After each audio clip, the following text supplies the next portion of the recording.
اگر میں آپ سے یہ کہوں کہ جو آپ ابھی محسوس کر رہے ہیں وہ آپ کا اپنا نہیں ہے تو کیا آپ یقین کریں گے؟ نہیں، کیونکہ شاید آپ کو لگتا ہے کہ فیلنگز ہمیشہ آپ کے کنٹرول میں رہتی ہیں،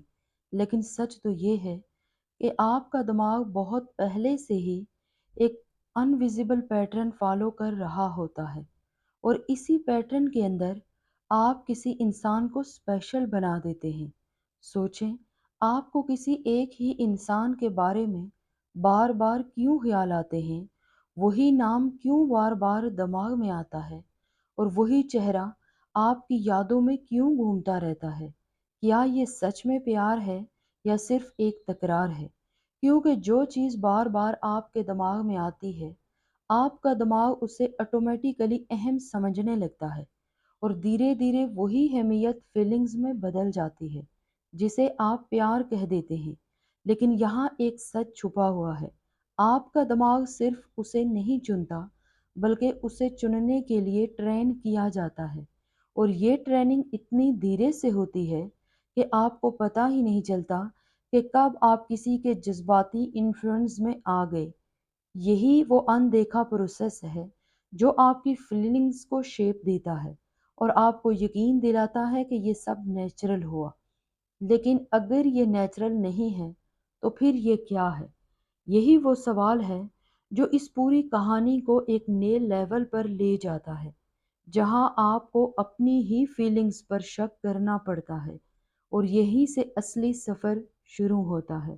لیکن اگر آپ اس چیز کو صرف ایک سادہ سا پیار مان رہے ہیں تو ایک بار آپ اپنے ایکسپیرینس پر نظر ڈالیں، کیونکہ اصل میں یہاں ایک پیٹرن کام کر رہا ہے: بار بار دیکھنا، بار بار سوچنا اور بار بار محسوس کرنا۔ جب کوئی انسان آپ کے سامنے ریپیٹڈلی آتا ہے، چاہے وہ فزیکلی ہو، میسیجز کے ذریعے ہو یا پھر سوشل میڈیا پر ہو، آپ کا پیار اسے واقف سگنل کی طرح پہچاننے لگتا ہے، اور واقف چیزیں ہمیشہ سیف لگتی ہیں، اور آپ اس وقفیت کو پیار سمجھ لیتے ہیں، جبکہ وہ صرف ایک ریپیٹڈ وہم ہے جو بعد میں اٹریکشن میں بدل جاتی ہے۔ اور یہی سب سے خطرناک حصہ ہے، کیونکہ آپ خود کو راضی کر لیتے ہیں کہ یہ فیلنگ اسپیشل ہے، لیکن سچ میں یہ ایک لرنر پروسیس ہے، ایک ایسا ریئیکشن جو آپ کے دماغ نے اپنے آپ پیدا کر لیا ہے۔ سوچیں، اگر وہی توجہ، وہی باتیں، وہی موجودگی آپ کو کسی اور سے ملتی تو آپ وہی فیل کرتے، یا پھر آپ کا دماغ کسی اور کو بھی اسی طرح اسپیشل بنا دیتا؟ یہی وہ لاجک ہے جو اس وہم کو توڑنا شروع کرتا ہے، کیونکہ فیلنگز اکثر سچ نہیں ہوتی بلکہ پیٹرن ہوتی ہیں، اور جب آپ پیٹرن کو سمجھ لیتے ہیں تب ہی آپ اپنے جذبات سے سوال کرنا شروع کرتے ہیں، اور یہی وہ لمحہ ہوتا ہے جہاں سے حقیقت اور وہم کے بیچ کی لائن صاف دکھنے لگتی ہے۔ اب ایک چھوٹی سی چیز پر دھیان دیں، اگر آپ کچھ وقت کے لیے اس انسان سے پوری طرح دور ہو جائیں، کوئی میسج نہیں، کوئی کال نہیں، کوئی سوشل میڈیا اپڈیٹ نہیں، تو کیا آپ کا دماغ ویسے ہی اسے یاد کرے گا جیسے پہلے کرتا تھا، یا دھیرے دھیرے اس شدت میں کمی آنے لگے گی؟ یہی ایک سمپل ٹیسٹ ہے جو آپ کو بتا سکتا ہے کہ آپ کا کنیکشن کتنا ریئل ہے اور کتنا صرف ایک عادت ہے، کیونکہ جو چیز سچ میں گہری ہوتی ہے وہ فاصلے سے ختم نہیں ہوتی بلکہ اور کلیئر ہو جاتی ہے، لیکن جو چیز ریپوٹیشن میں بنی ہوتی ہے وہ دوری کے ساتھ کم ہونے لگتی ہے۔ اور یہی وہ لمحہ ہے جہاں آپ کو احساس ہونے لگتا ہے